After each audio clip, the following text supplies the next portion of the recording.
Good morning सभी बच्चों को। चलिए भाई अपना डिस्कशन स्टार्ट करते हैं। अब देखिए नीट 2019 का क्वेश्चन है जो मैं लेके आया हूँ आप लोगों के सामने बच्चों। नीट 2019 में पूछा गया है और ये जो एनसीईआरटी है इसका पेज नंबर है बच्चों, अगर आप ध्यान से देखें तो देयर इज़ द 393 और टॉपिक का नाम है बच्चों एमीन।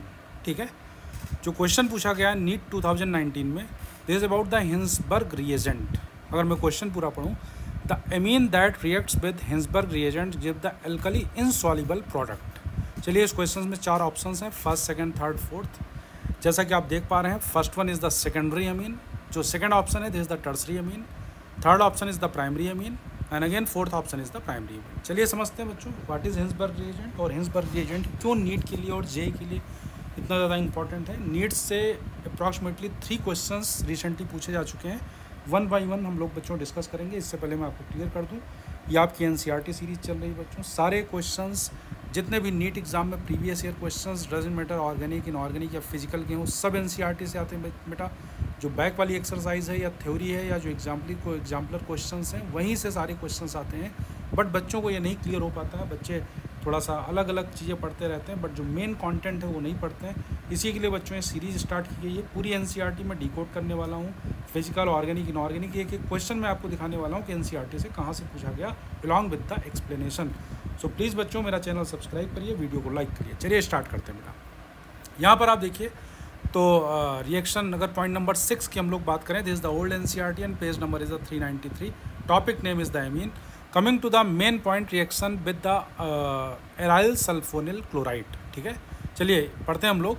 बेंजीन सल्फोनिल क्लोराइड, यहाँ पर बच्चों जो बेंजीन सल्फोनिल क्लोराइड है formula is the C6H5SO2Cl which is also known as Hinsberg reagent. इसका मतलब जो बेंजीन सल्फोनिल क्लोराइड है इसको बोलते हैं बच्चों हिंसबर्ग रिएजेंट। ठीक है, ये क्या करता है बच्चों, reacts with the primary and secondary amines to form sulfonamide. जब ये प्राइमरी और सेकेंडरी एमीन के साथ रिएक्शन करता है तो ये फॉर्म करता है सल्फोनामाइड का फॉर्मेशन करता है। ए पॉइंट पर हम लोग आते हैं, the reaction of benzene sulfonyl chloride with primary amine it's an ethyl benzene sulfonyl chloride. जब बच्चों हिंसबर्ग रिएजेंट यानी कि benzene sulfonyl chloride, Hinsberg reagent क्या है बेटा, बेंजीन सल्फोनिल क्लोराइड, ये जो कंपाउंड आपको दिख रहा है this is called Hinsberg reagent. यहाँ पर आप देखिए फिनाइल ग्रुप लगा हुआ, उसके बाद SO2 है और यहाँ पर बच्चों Cl है, this is called Hinsberg reagent. ये क्या करता है बच्चों, प्राइमरी, सेकेंडरी और टर्सरी एमीन को डिस्टिंग्विश करता है और ये मोस्ट इंपॉर्टेंट है नीट के लिए और जेईई एग्जाम के लिए। चलिए तो यहाँ पर बच्चों बेंजीन सल्फोनिल क्लोराइड यानी कि हिंसबर्ग रिएजेंट है, इसका रिएक्शन जब हम प्राइमरी एमीन के साथ कराते हैं, आप देखिए यहाँ पर बच्चों नाइट्रोजन के साथ एक एल्काइल ग्रुप लगा है और 2 हाइड्रोजन लगे हैं, इसका मतलब ये प्राइमरी एमीन होगा। जब इसका प्राइमरी एमीन के साथ रिएक्शन कराएंगे इंटरमीडिएट स्टेट पर N ethyl benzene sulfonyl chloride का फॉर्मेशन होगा और ये इनसॉल्युबल, ये होता है इनसॉल्युबल नहीं बेटा, ये सॉल्युबल होता है एल्कली में, क्योंकि यहाँ पर देखिए एक एसिडिक हाइड्रोजन इसके पास प्रेजेंट है और इस एसिडिक हाइड्रोजन की वजह से ये बेस यानी सोडियम हाइड्रोक्साइड या पोटेशियम हाइड्रोक्साइड के साथ रिएक्शन करके ये एसिड की तरह काम करता है, सोडियम या पोटेशियम हाइड्रोक्साइड बेस की तरह काम करते हैं और आपस में कंबाइन करके सॉल्ट एंड वाटर का फॉर्मेशन कर देते हैं, जिसको हम लोग बोलते हैं ये एल्कली में या बेस में सॉल्युबल होगा। इसका मतलब बच्चों जब हम बेंजीन सल्फोनिल क्लोराइड या हिंसबर्ग रिएजेंट का रिएक्शन प्राइमरी एमीन के साथ कराएंगे तो जो भी प्रोडक्ट फॉर्म होगा वो एल्कली या बेस में सॉल्युबल होगा। चलिए सेकंड पॉइंट पे आते हैं।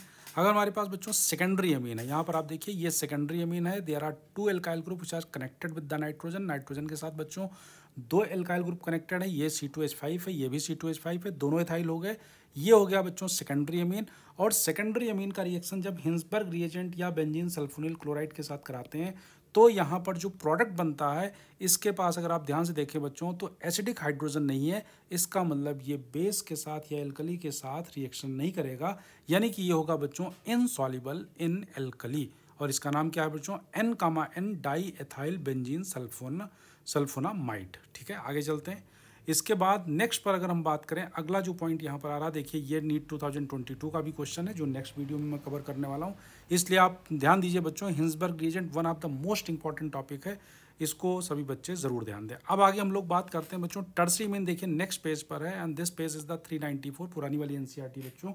यहाँ पर अगर आप ध्यान से देखें तो एनसीईआरटी ये कहना चाह रहा है कि जब हम टर्सरी एमीन के साथ रिएक्शन कराते हैं तो ये रिएक्शन नहीं करता है, यानी कि हिंसबर्ग रिएजेंट टर्सरी एमीन के साथ रिएक्शन नहीं करेगा। ठीक है बेटा, तो अब इसको जरा हम समराइज़ कर लेते हैं। नीट 2019 का क्वेश्चन है। यहाँ पर देखिए अब सारे इंपॉर्टेंट पॉइंट्स को मैंने बेटा एक जगह पर लिख दिया है। यहाँ पर सब कुछ मैंने एक्सप्लेनेशन कर दिया है सो दैट बच्चों को कोई प्रॉब्लम ना आए। आप देखिए बच्चों यहाँ पर अगर हम देखें क्या है बच्चों, इसको थोड़ा सा जूम कर देता हूँ मैं। यहाँ पर एनसीईआरटी का पेज है। जो बेंजीन सल्फोनिल, बेंजीन फेनाइल, उसके बाद SO2Cl, इसको क्या बोलते हैं बेटा, this is called Hinsberg reagent. Second point है हिंसबर्ग रिएजेंट जब प्राइमरी एमीन के साथ रिएक्शन, प्राइमरी और सेकेंडरी एमीन के साथ रिएक्शन करता है बच्चों, टर्सरी एमीन के साथ रिएक्शन नहीं करता है।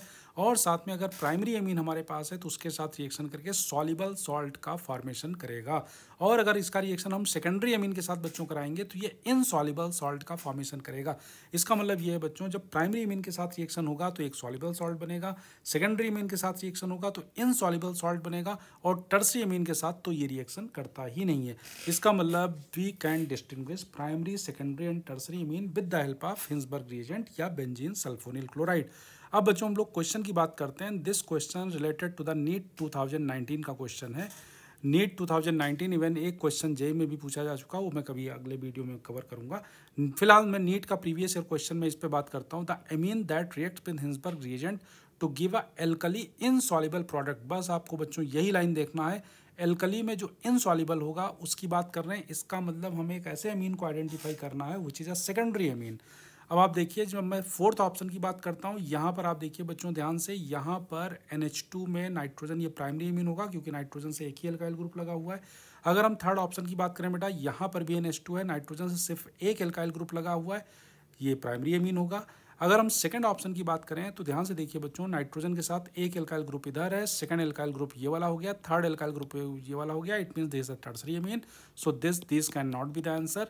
बट फर्स्ट वाले की अगर बात करें तो ये देखिए this is the secondary amine. क्यों सेकेंडरी एमीन है बेटा, यहाँ पर एक एल्काइल ग्रुप इस साइड है, एक एल्काइल ग्रुप इस साइड है, और ये दोनों एल्काइल ग्रुप आपस में नाइट्रोजन से कनेक्टेड है, इस mean this is the secondary amine. और इनसॉल्युबल सॉल्ट कौन बनाता है, secondary amine. It means the correct answer is the first one is the correct answer. ठीक है बेटा, तो ये पेज नंबर एक बार फिर से देख लें बच्चों। पुरानी एनसीईआरटी का पेज नंबर 393 है। टॉपिक का नाम क्या है बच्चों, एमीन है। डायरेक्ट क्वेश्चन एनसीईआरटी से पूछा गया है। इवन एक क्वेश्चन और भी आ चुका है जो कि नीट 2021 में आया था, बट मैं इसको कवर करूंगा अगले वीडियो में। So thank you very much. और अगर वीडियो पसंद आया हो तो लाइक ज़रूर करें बच्चों, चैनल को सब्सक्राइब करें। पूरी ऑर्गेनिक, इनऑर्गेनिक और फिजिकल केमिस्ट्री के सारे नीट के 15 साल के क्वेश्चन एनसीईआरटी से कहाँ से आए हुए, कैसे आए हुए, along with the complete explanation आप सभी बच्चों को मिलने वाला है। So thank you very much and all the best.